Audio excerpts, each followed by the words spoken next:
Bonjour à tous et bienvenue sur la chaîne de l'artilier où on expérimente et on crée des choses. Dans ce troisième épisode de la longue saga des empreintes imprimées en 3D pour le cuir, on va essayer de revenir sur trois aspects d'amélioration que je vais vous présenter au fur et à mesure. Le but de cette série de vidéos, c'est de créer donc un tampon imprimé en 3D qui va nous permettre d'appliquer un logo ou un texte ou autre chose sur le cuir.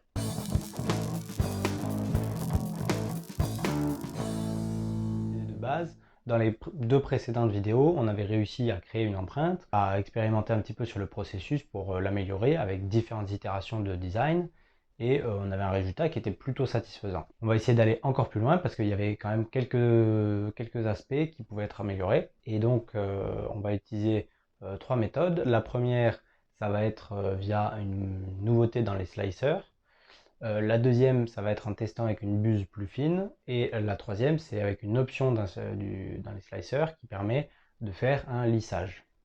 Donc le premier point qu'on va aborder, c'est une nouveauté dans les slicers. Donc un slicer, c'est quoi? C'est un logiciel qui va permettre de passer d'un objet en 3D à un code qui peut être compris par l'imprimante 3D.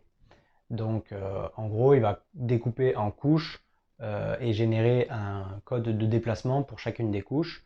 Et donc dans la version 2.5 de Prusa Slicer, qui est le logiciel que j'utilise personnellement, il y a eu un nouveau mode de fonctionnement qui a été ajouté. Donc ce mode de fonctionnement, il avait été implémenté par Cura quelques temps avant, mais à ma connaissance, c'est les deux seuls slicers qui ont cette technologie actuellement. Donc le principe de ce système qui s'appelle Arachne, c'est de faire varier la largeur d'extrusion. Donc avant, on avait lors d'une impression, la largeur d'extrusion c'était tout le temps la même, c'est-à-dire que la buse par exemple, elle imprimait une hauteur de 0,2 et une largeur de 0,4 mm. Et ça tout du long. Et du coup, si on avait un mur qui était inférieur à 0,4, il ne pouvait pas être imprimé, il était même pas, enfin, il se faisait zapper par le slicer.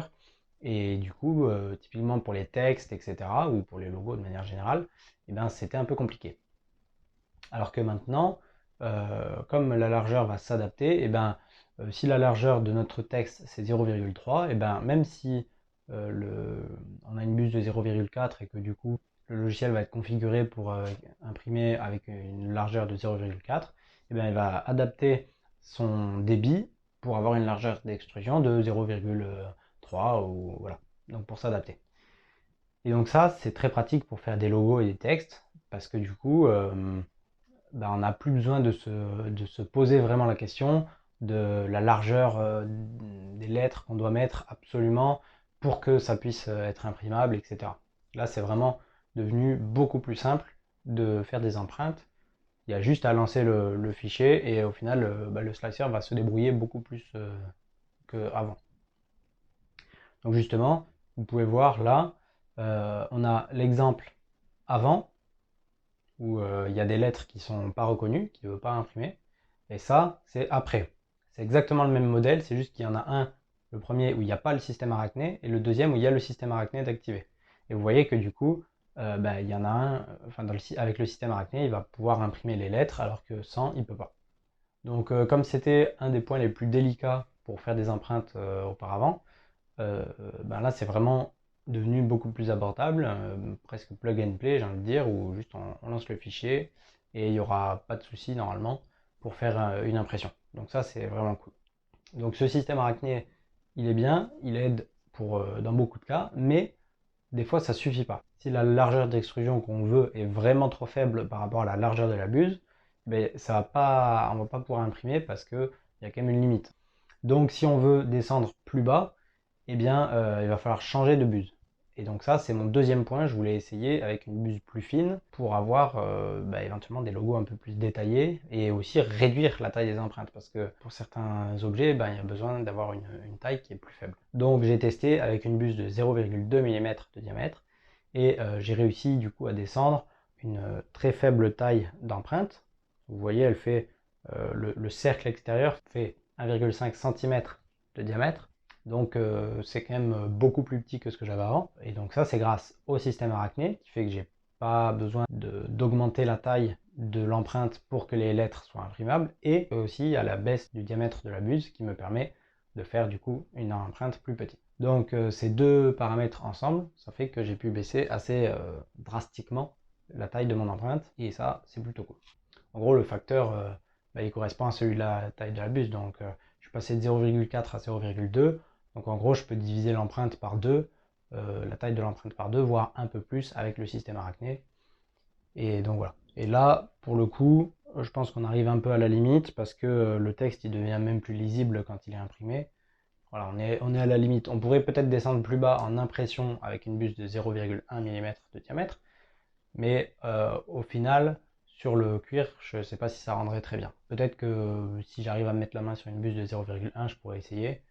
Pour l'instant, voilà, c'est pas forcément dans les priorités. Alors, le troisième point que je voulais aborder, c'est l'état des surfaces. Donc, le problème que j'ai, c'est qu'il y a des endroits où il y a un manque de matière et il y a d'autres endroits où il y a un petit peu trop de matière. Et ça se voit sur le cuir et c'est pas top. Donc, la méthode que j'utilisais avant, c'était de faire un ponçage de l'empreinte avant de l'utiliser.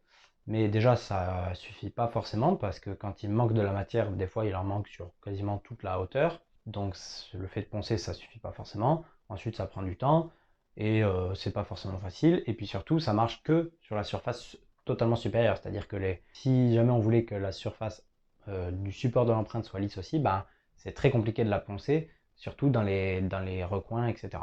Donc, cette solution du ponçage, elle n'est pas suffisante. Et heureusement, les logiciels, les slicers toujours, ont une option qui s'appelle le lissage ou l'ironing en anglais et qui permet en fait de faire une passe supplémentaire où en fait on va passer sur toute la surface et on va donc en chauffant avec la buse et en redéposant un tout petit peu de matière en plus et ça va permettre de combler les trous et d'effacer là où il y a trop de matière. Et en fait, ça va faire un lissage. Et vous voyez sur l'empreinte que le résultat il est assez flagrant quand même. Et du coup, sur le cuir, là pour le coup, j'ai fait aucun traitement de l'empreinte. Elle est vraiment sortie de l'imprimante et je l'ai appliquée. Et vous voyez que le résultat il est impeccable, c'est-à-dire qu'il est super net. On voit aucun marquage qui viendrait montrer que c'est de l'impression 3D.